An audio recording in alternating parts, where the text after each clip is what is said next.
സന്താന പുഷ്ടിയുള്ളവരായി പെരുകുവിൻ. സന്താന പുഷ്ടിയുള്ളവരായി പെരുകുവിൻ. ഭൂമിയിൽ നിറഞ്ഞ് അതിനെ കീഴടക്കുവിൻ. കടലിലെ മത്സ്യങ്ങളുടെയും ആകാശത്തിലെ പറവകളുടെയും ഭൂമിയിൽ ചരിക്കുന്ന സകല ജീവികളുടെ മേൽ നിങ്ങൾക്ക് ആധിപത്യം ഉണ്ടായിരിക്കട്ടെ. ഹല്ലേലൂയ എന്ന് പറഞ്ഞാൽ ഈ പ്രപഞ്ചത്തിന്റെ മേലുള്ള അധികാരം നിനക്കുണ്ട്. Hallelujah hallelujah. നീ അധികാരിയാണ്. ഈ പ്രപഞ്ചത്തിന്റെ മേൽ നിനക്ക് അധികാരമുണ്ട്. ഫൗസ്റ്റീനാമ്മയുടെ ഡയറി വായിച്ച സമയത്ത് അതിന്റെ അകത്തൊരു സുന്ദരമായ കാര്യം, അതായത് ഒത്തിരി സ്വർഗീയ ദർശനങ്ങള് ഫൗസ്റ്റീനായുടെ ഡയറിയിൽ എഴുതിയിട്ടുണ്ട്.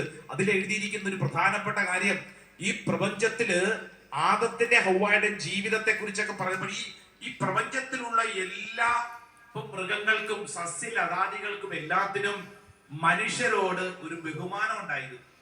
കാരണം യജമാനനാണ് മനുഷ്യൻ.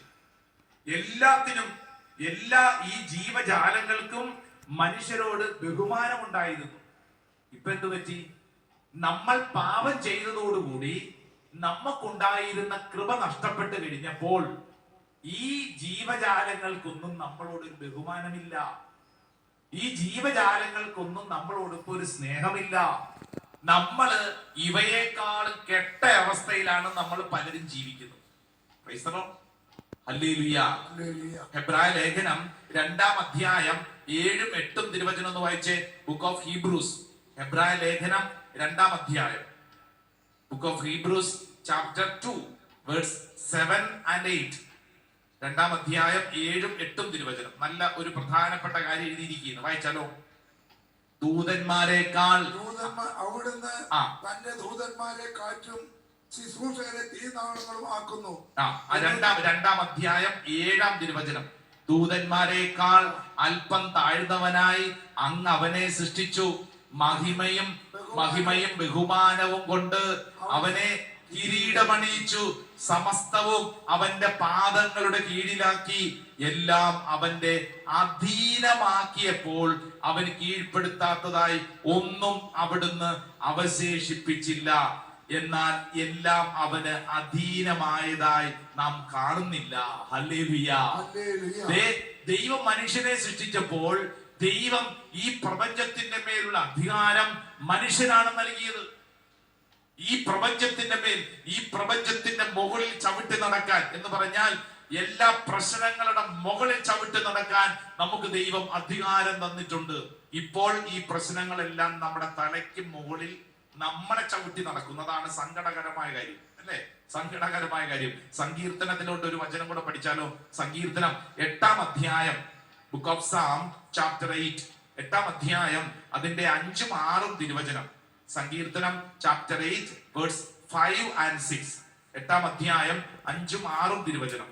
എന്നിട്ടും അവിടുന്ന് അവനെ ദൈവദൂതന്മാരെക്കാൾ അല്പം മാത്രം താഴ്ത്തി മഹത്വവും ബഹുമാനവും കൊണ്ട് അവനെ മകുടമണിയിച്ചു. 6-ാം വചനം വായിച്ചേ.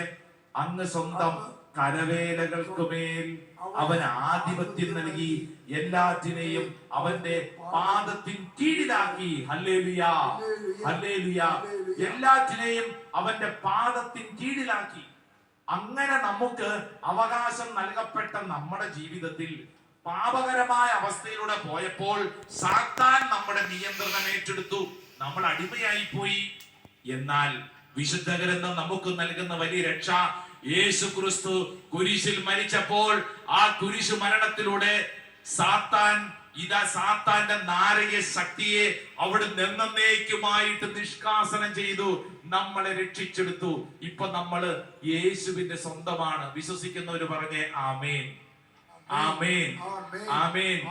വെളിപാട് പുസ്തകം 12-ാം അധ്യായം 12-ാം തിരുവചനം. Book of Revelation chapter 12 verse 12. നമുക്കറിയാവുന്ന ഒരു വചനമാണ്. ഒന്ന് ശ്രദ്ധിച്ചൊന്ന് വായിച്ചേ. 12-ാം അധ്യായം 12-ാം തിരുവചനം. അതിനാൽ സ്വർഗ്ഗമേ, അതിൽ വസിക്കുന്നവരെ ആനന്ദിക്കുവിൻ. എന്നാൽ ഭൂമിയെ, സമുദ്രമേ നിങ്ങൾക്ക് ദുരിതം. അടുത്ത വചനം വായിച്ചേ. ചുരുങ്ങിയ സമയമേ അവശേഷിക്കുന്നുള്ളൂ ചുരുങ്ങിയ സമയമേ അവശേഷിക്കുന്നുള്ളൂ എന്നറിഞ്ഞ് അരിശം കൊണ്ട് പിശാച് നിങ്ങളുടെ അടുത്തേക്ക് ഇറങ്ങിയിട്ടുണ്ട്. ചേച്ചി കേട്ടോ, ചുരുങ്ങിയ സമയമേ ഉള്ളൂ എന്നറിഞ്ഞ് പിശാച് നിങ്ങളുടെ അടുത്തേക്ക്, എന്റെ അടുത്തേക്ക് ഇറങ്ങിയിട്ടുണ്ടെന്ന്. ഹല്ലേലൂയ. ഞാനിത് പറഞ്ഞപ്പോഴത്തേക്ക് ഒരു ചേച്ചി അടുത്തിരിക്കുന്ന ആളെ നോക്കുവാണ്. ഇതല്ലെന്ന് നിന്റെ അടുക്കലേക്ക് വന്നിട്ടുണ്ടെന്ന് പറഞ്ഞപ്പോ ഈ ഇരിക്കുന്ന ആളല്ലെന്ന്, മറിച്ച് നമ്മുടെ ജീവിതത്തിന്റെ സ്വസ്ഥത നശിപ്പിക്കാൻ പിശാച് പല തരത്തിൽ ഇറങ്ങിയിട്ടുണ്ട്. ഇവിടെ നമ്മൾ ഉൽപ്പത്തി പുസ്തകത്തിൽ ഒരു വചനം കൂടെ വായിച്ചു കഴിഞ്ഞാൽ ഈ കാര്യം മനസ്സിലാകും. ഇതൊരു യുദ്ധഭൂമിയാണെന്ന് മനസ്സിലാകും. ഉൽപ്പത്തി പുസ്തകം 3-ാം അധ്യായം 15-ാം തിരുവചനം. Book of Genesis chapter 3 verse 50. 3-ാം അധ്യായം 15-ാം വചനം ഒന്ന് വായിച്ച്. 3:15. നീയും സ്ത്രീയും തമ്മിലും നിന്റെ സന്തതിയും അവളുടെ സന്തതിയും തമ്മിലും ഞാൻ ശത്രുത ഉളവാക്കും.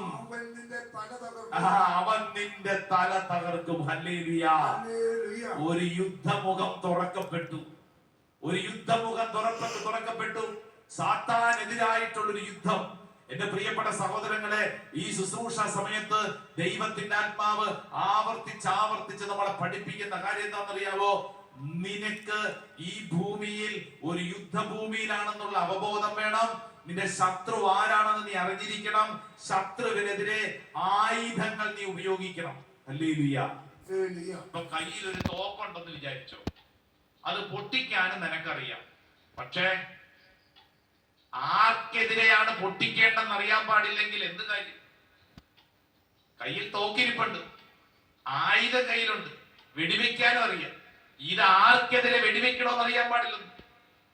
ഇപ്പൊ നമ്മൾ ചെയ്തുകൊണ്ടിരിക്കുന്നത് തന്നെ, വീട്ടിലൊക്കെ ഇരുന്നുകൊണ്ട് നമ്മൾ അങ്ങോട്ടും ഇങ്ങോട്ടും നമ്മുടെ സ്വസ്ഥത നശിപ്പിക്കുന്ന എല്ലാ കാര്യങ്ങളും ചെയ്തുകൊണ്ടിരിക്കുക. നമ്മൾ യുദ്ധം ചെയ്യേണ്ടത് തിന്മയ്ക്കെതിരെയാണ്. വ്യക്തി